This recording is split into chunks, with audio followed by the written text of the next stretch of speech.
berjalan dalam firman-Mu, hatiku siap.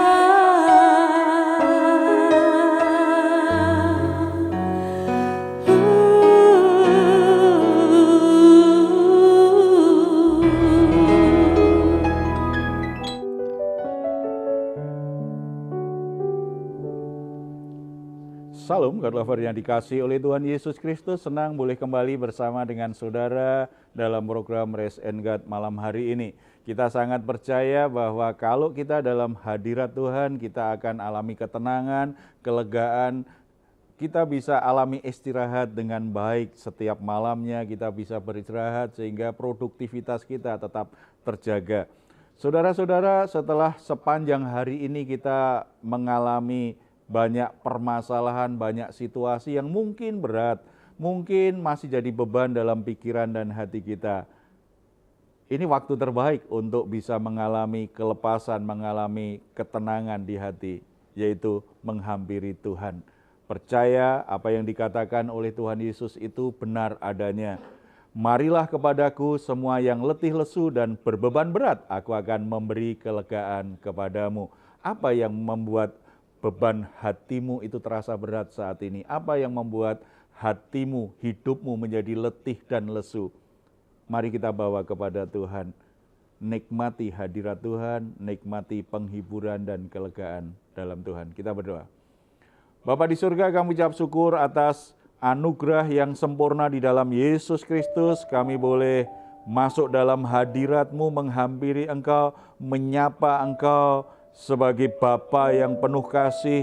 Kami membawa semua masalah hidup kami yang membuat kami menjadi letih, menjadi lesu, menjadi berbeban berat. Kami datang membawanya kepadamu Tuhan, karena kami sangat percaya Engkaulah tempat pertolongan yang terbaik. Engkaulah pribadi yang benar-benar mengasihi kami dengan sempurna. Kami sangat percaya akan firman-Mu. Ketika kami datang membawa semua beban hidup kami ada dalam hadirat-Mu. Saat ini kami akan menikmati kelegaan, kami akan menikmati damai sejahtera, kami akan menikmati ketenangan di batin kami. Kita semua yang ada di sini sungguh-sungguh akan merasakan bahwa sungguh Tuhan mengasihi kami. Tuhan sungguh nyata dalam hidup kami semuanya. Kami persembahkan korban syukur kami lewat pujian, penyembahan, dan hati kami yang terbuka terhadap firman-Mu. Ini kami Bapa, kami berdoa dalam nama Tuhan Yesus Kristus. Amin. Haleluya.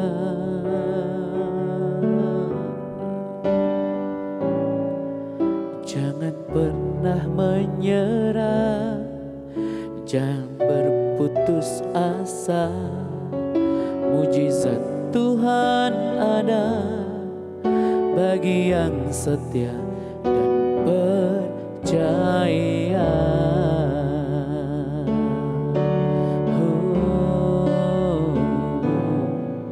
Tuhan tak pernah janji langit selalu biru, tetapi Dia berjanji selalu menyertai.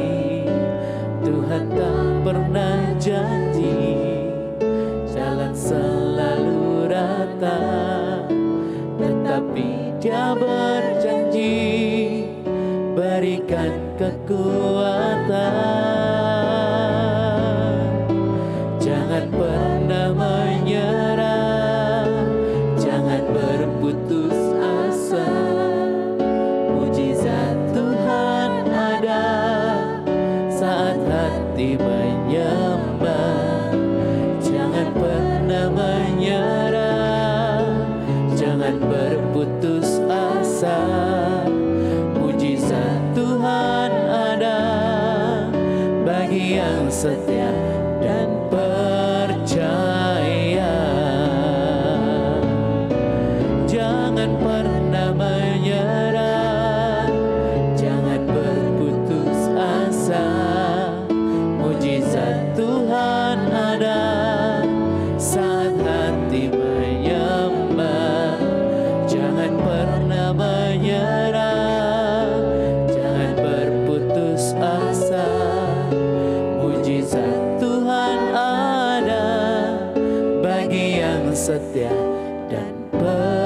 percaya.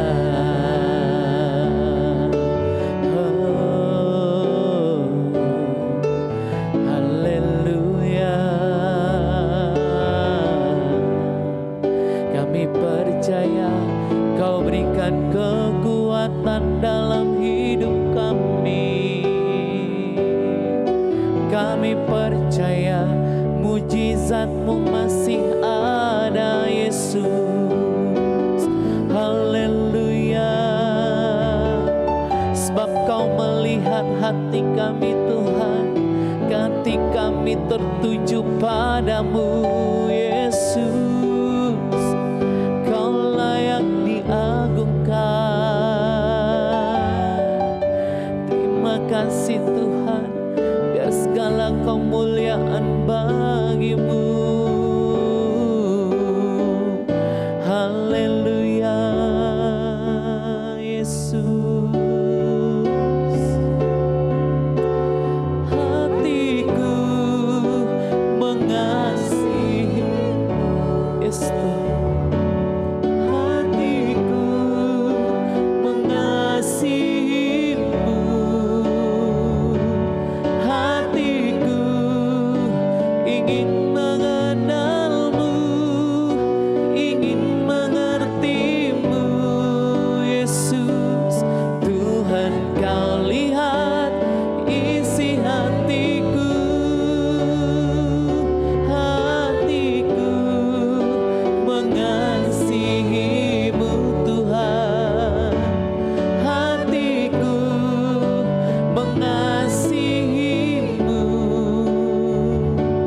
Hatiku ingin mengenal-Mu, ingin mengerti-Mu.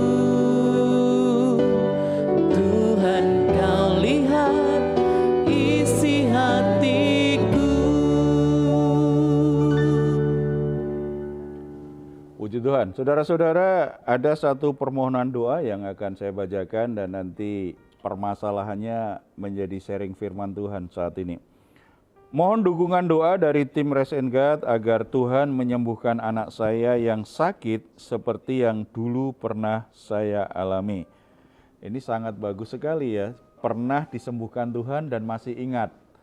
Karena dulu Tuhan menyembuhkan saya berharap Tuhan juga sembuhkan anak saya. Ini sangat baik sekali sebab banyak orang Kristen lupa bahwa Tuhan pernah menolong dia. Dia hanya fokus dengan masalahnya. Nah, sekarang bicara tentang jawaban doa nih. Apakah Tuhan bisa menyembuhkan? Pasti sangat bisa. Apakah Tuhan mau menyembuhkan? Pasti mau. Tetapi bagaimana cara Tuhan menyembuhkan? Ini sesuai dengan kedaulatan Tuhan.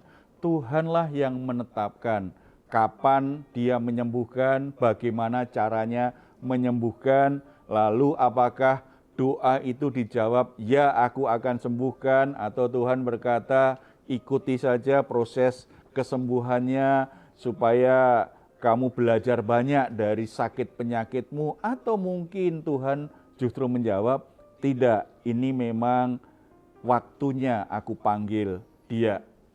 Itu Tuhan yang berdaulat. Tetapi yang pasti kalau Tuhan bekerja, pasti sesuatu yang baik akan terjadi.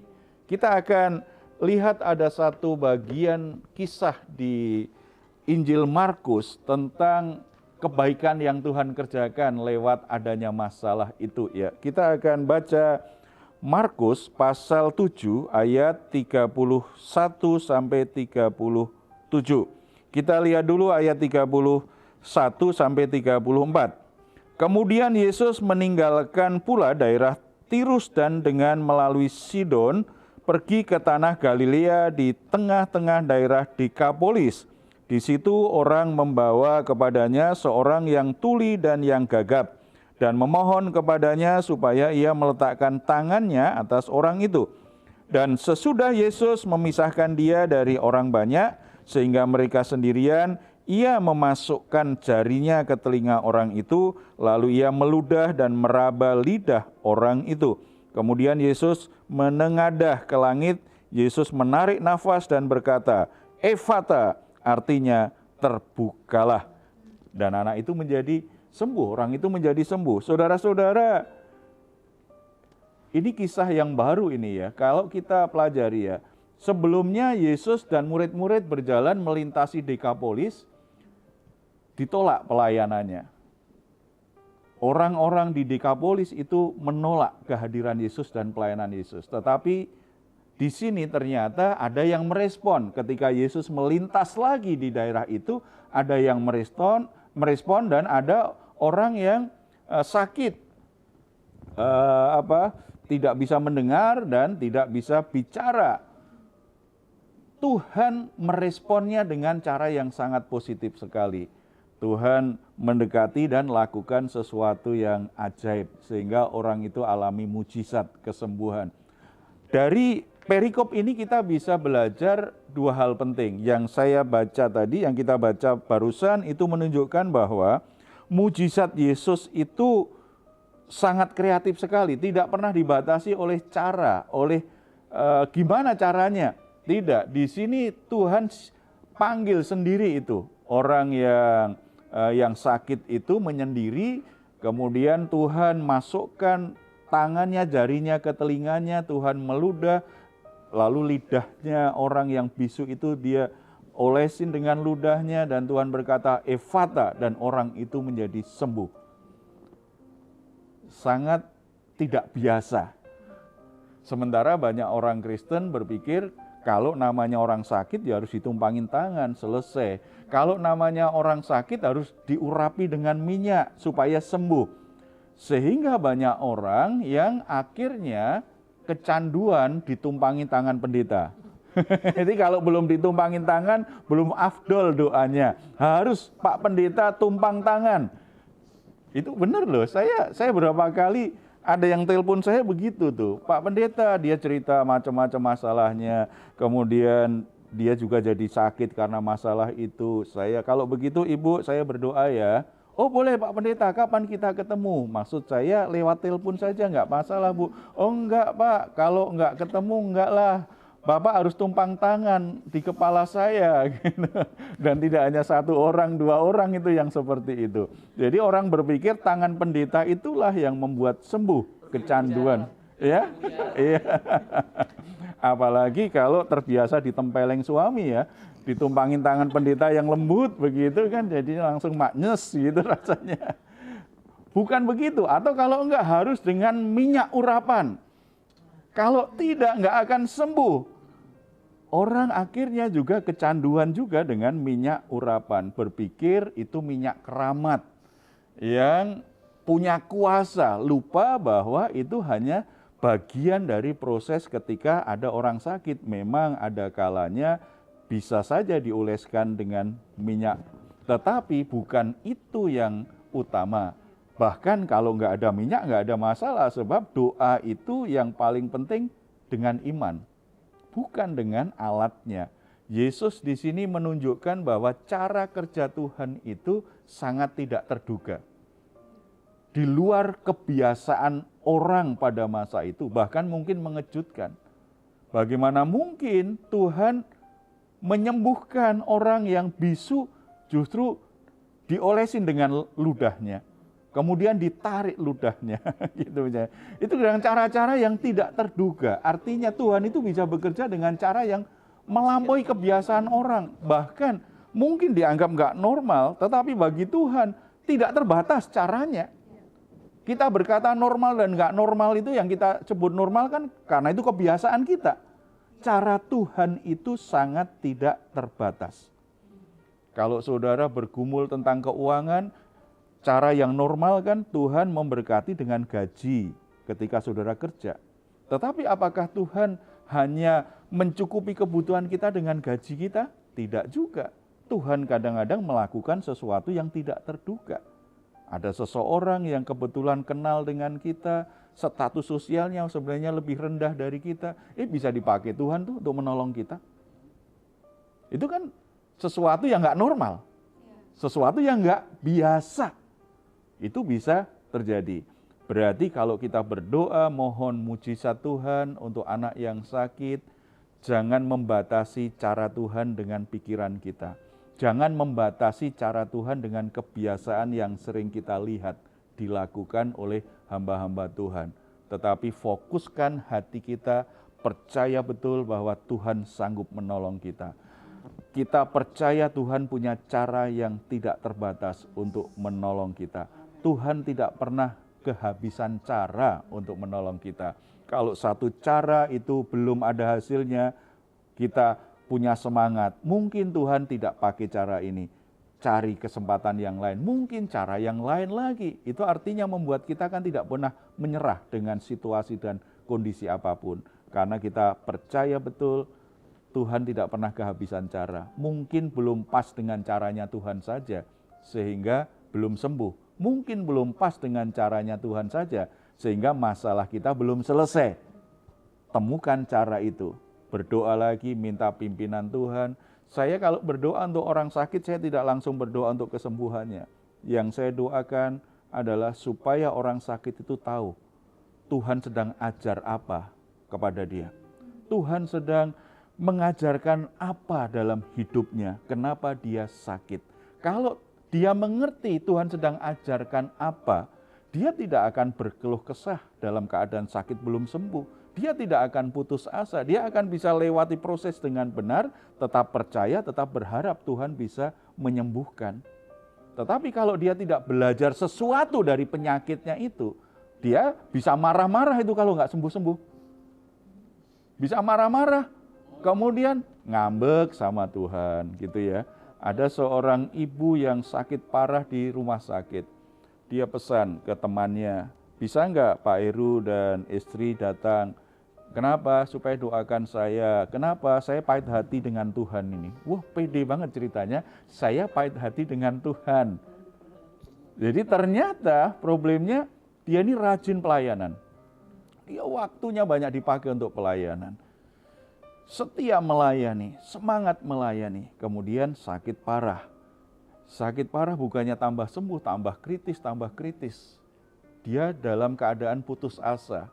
Saya masih bisa sembuh nggak? Sebab dokter sudah mulai berkata, ini kalau memang kuat badannya mungkin bisa 6 bulan. Tetapi kalau enggak mungkin 3 bulan. Jadi ibu siap-siap ya. Padahal ketika dulu dia besuk orang sakit, dia kasih semangat gitu ya. Apapun yang terjadi siap ya. Sebab kalau toh memang harus meninggal masuk surga. Begitu dia alami sendiri ternyata stres juga, tertekan, dan dia bilang saya pahit hati dengan Tuhan. Saya doakan banyak orang, ada yang terhibur bahkan banyak yang sembuh. Kenapa saya berdoa untuk penyakit saya sendiri nggak sembuh-sembuh? Tambah parah dan divonis dokter mau mati. Mau mati. Jadi dia jadi kecewa, marah dengan Tuhan, jadi pahit hati. Kadang-kadang orang karena dia maksain bahwa saya harus sembuh, caranya seperti ini. Apalagi ini udah punya pengalaman banyak kan, mendoakan orang sembuh seperti apa, dia punya banyak pengalaman. Dia memaksakan apa yang dia inginkan supaya Tuhan bertindak seperti yang biasa dia lakukan. Ini salah. Tuhan punya segala macam cara untuk menolong kita. Kalau toh sampai tidak sembuh, pasti juga Tuhan punya maksud yang baik, walaupun itu menjadi kabar duka cita bagi yang ditinggalkan. Tetapi apakah kematian itu berarti Tuhan jahat dengan kita? Kan tidak. Kalau kita belajar Alkitab dengan teliti, iman Kristen itu melihat kematian dengan cara yang positif. Berbahagialah orang yang mati dalam Tuhan. Kalau mati jangan terus berduka cita berlama-lama. Sebab yang mati dalam Tuhan berkumpul dengan Tuhan. Kalau mati dalam Tuhan itu keuntungan. Hal-hal yang positif yang Tuhan katakan tentang kematian. Nah, kalau kita memahami ini, harusnya kalau itu diperhadapkan dengan kita, ingat firman Tuhan itu. Walaupun kadang-kadang kita masih galau dengan hal itu ya. Saya yakin kita semua tidak ada yang siap mati hari ini. Kita masih ingin umur panjang. Tetapi ketika ada waktunya kita memang alami situasi yang seperti itu, ingat firman Tuhan. Jangan memaksa Tuhan bahwa Tuhan saya mau hidup selama-lamanya. hidup selama-lamanya itu di surga, hidup kekal. Itu ya. Jadi beri kesempatan, percayai Tuhan masih punya cara tidak terbatas untuk menolong kita. Supaya kita tidak jadi kecil hati, tidak jadi kecewa, tidak jadi pahit hati dengan Tuhan. Dan yang kedua, kita baca di ayat selanjutnya. Ayat 35 ya. Maka terbukalah telinga orang itu dan seketika itu terlepaslah pula pengikat lidahnya, lalu ia berkata-kata dengan baik.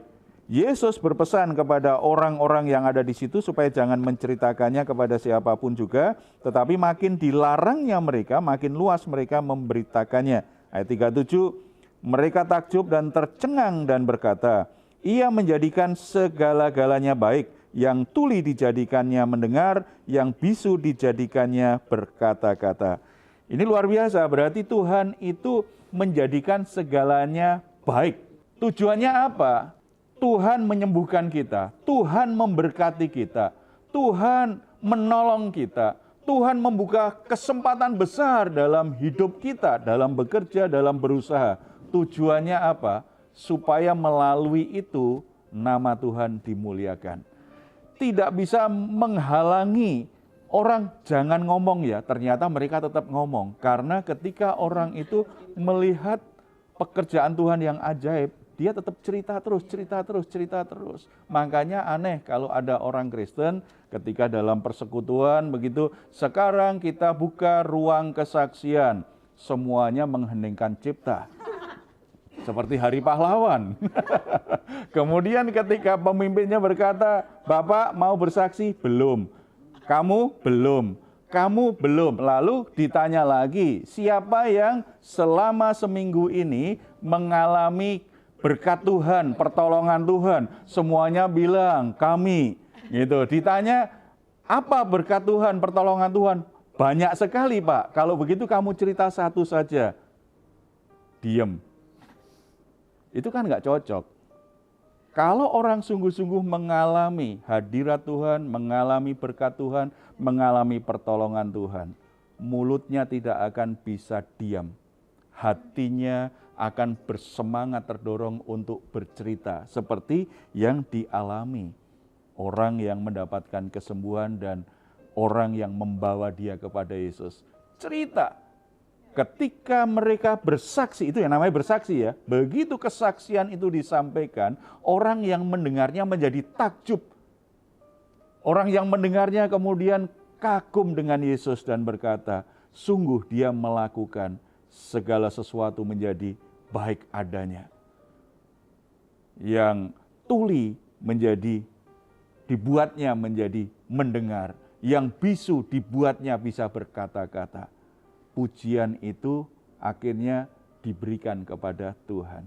Kenapa Tuhan kita itu kadang-kadang diolok-olok orang, Tuhan kita kadang-kadang direndahkan orang. Lalu ketika kita cerita sedikit tentang Tuhan, orang langsung menutup diri. Karena kita memang tidak pernah cerita yang sebenarnya tentang Tuhan dan apa yang dilakukan Tuhan terhadap kita. Kita hanya mau dari Tuhan, aku diberkati Tuhan, duitku tambah banyak, pekerjaanku tambah bagus, usahaku tambah maju. Aku sakit disembuhkan Tuhan, aku nggak punya jodoh, dapat jodoh bisa menikah, aku sudah punya istri, dapat istri lagi, yang ini enggak ya. Aku nggak punya anak, aku pengen dapat anak, itu saja yang diinginkan dari Tuhan semuanya untuk siapa? Untuk aku. Aku ingin Tuhan kasih aku begini, Tuhan berikan aku apa yang aku ingin, Tuhan penuhi apa yang kami butuhkan, Tuhan penuhi kalau aku punya masalah, Tuhan menolong saya. Itu saja yang fokusnya pada diri sendiri. Kehidupan Kristen yang sesungguhnya pusatnya pada Tuhan Yesus Kristus. Saya disembuhkan tujuannya apa? Bukan supaya saya sekedar sembuh, supaya lewat kesembuhan saya nama Tuhan dimuliakan. Saya diberkati Tuhan sehingga pekerjaan saya, ekonomi saya menjadi lebih baik. Tujuannya bukan supaya hidup kita lebih enak. Tujuan utamanya supaya melalui berkat itu, melalui uang itu, melalui harta yang bertambah-tambah itu, nama Tuhan semakin dimuliakan. Kita semakin bisa mempermuliakan Tuhan dengan harta kita. Kalau Tuhan kasih kita jabatan, posisi yang tinggi, di pemerintahan, posisi yang tinggi di perusahaan, di pekerjaan. Tujuannya apa? Bukan supaya gengsi kita naik, harga diri kita naik, supaya posisi yang semakin tinggi kita itu semakin bisa membawa terang Tuhan kepada banyak orang. Tujuannya adalah memuliakan Tuhan. Yang sakit berdoa minta sembuh nggak salah, tetapi ingat tujuannya memuliakan Tuhan, bukan sekedar sembuh. Dan Tuhan punya segala macam cara untuk menolong kita. Jadi jangan pernah putus asa, jangan menyerah, tapi juga jangan memaksa Tuhan harus melakukan sesuatu seperti keinginan kita atau seperti yang sering kita dengar, sering kita lihat. Mari kita bersatu dalam doa. Bapa di surga, kami ucap syukur karena Engkau Bapa yang luar biasa, yang mengerti keadaan kami. Tuhan tidak pernah meremehkan atau mengabaikan pergumulan-pergumulan kami.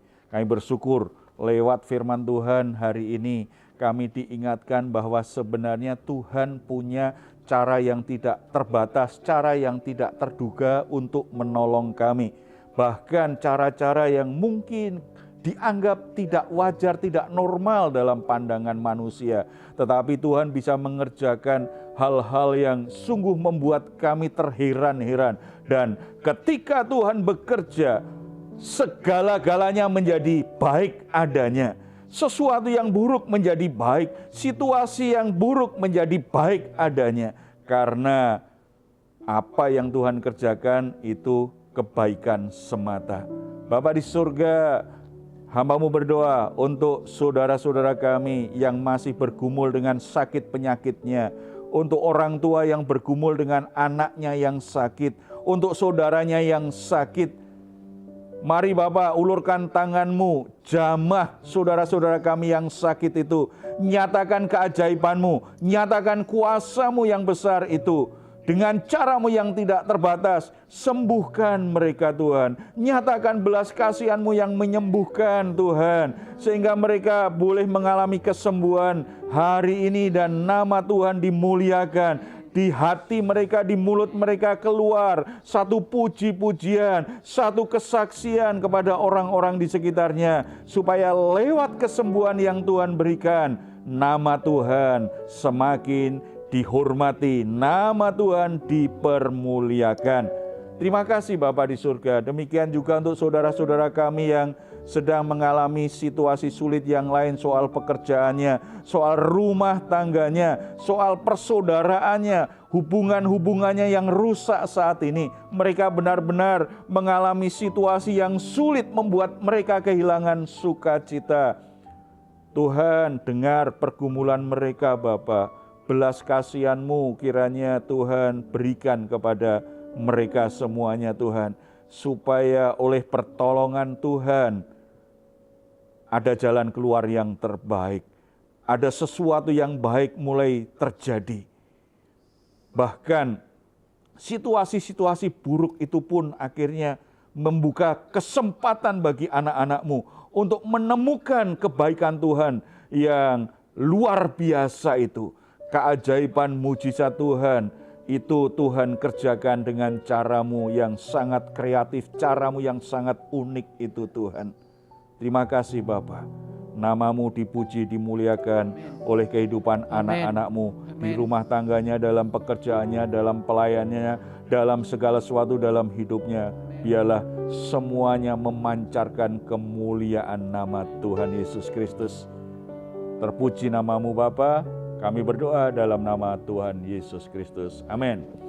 Puji Tuhan, saudara-saudara jangan pernah membatasi cara Tuhan bekerja. Dia punya cara yang sangat ajaib. Tetap percaya bahwa Dia mau dan sanggup untuk menolong semua pergumulan dan masalahmu. Kalau saat ini saudara sedang punya pergumulan dan membutuhkan dukungan doa, silahkan saudara menuliskannya di nomor telepon yang tertera di layar saudara. Tim doa kami akan mendukung saudara dalam doa. Selalu percaya, selalu berharap Tuhan itu mengasihi dan punya kuasa untuk menolongmu. Kalau saudara ingin memberikan komentar, silahkan menuliskannya di ruang komentar yang ada di channel Diaspora TV. Kami tunggu. Mazmur 4 ayat 8-9. Engkau telah memberikan sukacita kepadaku lebih banyak daripada mereka ketika mereka kelimpahan gandum dan anggur. Dengan tentram aku mau membaringkan diri lalu segera tidur, sebab hanya Engkaulah ya Tuhan yang membiarkan aku diam dengan aman. Puji Tuhan, selamat malam, selamat beristirahat. Tuhan Yesus memberkati kita semuanya. Salam. Hatiku mengasihi